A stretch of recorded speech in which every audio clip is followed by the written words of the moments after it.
Bonjour, je suis Roland Diens et je suis très heureux de faire partie de cette masterclass.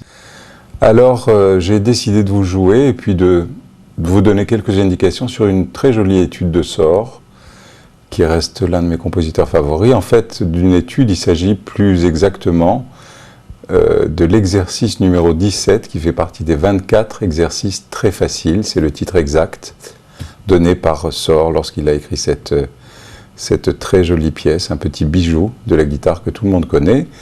Et j'ai choisi pour plusieurs raisons. D'abord parce que je pense qu'elle touche tout le monde. Elle est connue des guitaristes classiques, mais je suis certain et convaincu que les guitaristes non classiques vont l'apprécier, vont l'adopter tout de suite, parce qu'elle va leur parler. C'est une musique tout à fait... c'est une musique du cœur, tout simplement. Et puis parce que, en dépit de sa simplicité apparente, elle n'est effectivement pas très difficile. Je voudrais quand même, grâce à elle, et par son truchement, évoquer quelques petits points d'ordre technique, de main droite comme de main gauche. Alors ce que je vous propose, c'est de vous la jouer d'abord une première fois, et puis ensuite je commenterai un petit peu ces quelques points, et je les mettrai en exergue, de sorte que vous voyez de quoi il s'agit. Je le ferai effectivement, soyez-en sûrs, très très lentement. Voilà, je vais donc jouer cette étude 6 selon Andrés Segovia, ou bien exercice numéro 17 selon Fernando Sor lui-même, en Ré majeur.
Alors je vais prendre quelques passages particuliers qui se prêtent à ça, en particulier celui-ci.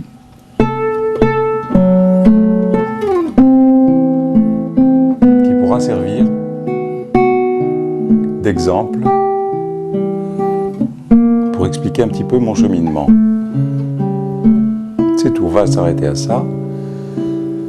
Je refais. Voilà. J'ai joué ce que je voudrais entendre de votre part. Et je vais maintenant jouer ce que je ne voudrais pas entendre de votre part, c'est-à-dire passer d'une position, celle-ci, à celle-ci, en négligeant justement le fait qu'il va falloir éteindre, en tout cas, réduire au maximum le bruit produit par les cordes graves de cette manière-là. Voilà. On peut aimer, moi j'aime pas, hein, et je sais qu'il y a beaucoup de gens qui n'aiment pas, mais on peut aimer.